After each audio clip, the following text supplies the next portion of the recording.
Қоғамға қызмет әр азаматқа міндет. Өскелең ұрпақтың ақыл-ой әрекеті сезімдік қабылдау негізінде алған жүйелі білім арқылы қалыптасады. Нұрсұлтан Әбішұлы Назарбаевтың қазақтың ұлттық сана-сезімін дамыту қазақ деп аталатын таңғажайып әрі бай, тарихи және мәдени байтаққа өз қатынасының барын сезіну дегенін жас ұрпаққа танымды да тағылымды тәрбие беруде жол сілтеу деп түсінемін. Оқушыларды біліммен ғана қаруландырып қоймай, танымдық қасиеттерін жетілдіру оқу-тәрбиелік негізгі мақсат. Осы тұрғыда Шымкент қаласы физика-математика бағытындағы Назарбаев зияткерлік мектебінің TEDx НИШ жобасында тұңғыш президент апталығы аясында қоғамға қызмет тақырыбы талқыланды.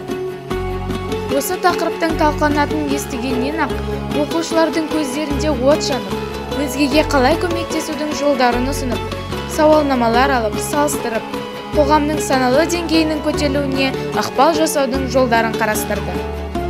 11-ші сынып оқушысы Тастанбек Ердәулет қоғамға қалай көмектесуге болады, көрсетілген көмектің бізге тиер пайдасы туралы айтып, өз идеясымен бөлісті. Өзге оқушылар жұмысында қаңғыбастардың санын қалай азайтамыз, экологияға көмектесу жолдары, балалар үйінен кейінгі жетім балалар тағдыры, қарттар үйіндегі келеңсіз жағдай сияқты бірнеше өзекті тақырыптардың шешу жолдары мен ұсыныстары айтылды.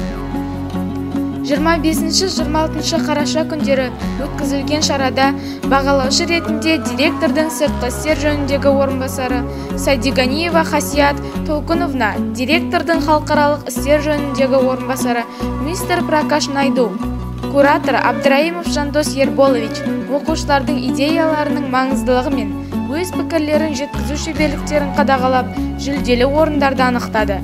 Марапаттау рәсімі тұңғыш президент апталығының жабылу салтанатты жиынында жарияланатындығын айтып тарқасты.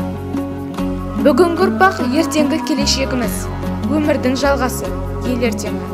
Сондықтан да еліміздің болашағы келер ұрпаққа байланысты. Бүгінгі заман бәсекелестік пен жоғары технологиялар заманы, ғылым мен білім, адами құндылық заманы. Елбасымыз биылғы Қазақстан халқына арналған кезекті жолдауында 21 ғасырда білімін дамыталмаған елдің тығырыққа тірелері анық деген болатын. Ендеше жеткіншектеріміздің біліммен қатар өресінен биік патриот тұлға болуына бұл жобаның берері мол екендігін балалардың айтқан ойларынан анық көруге болады.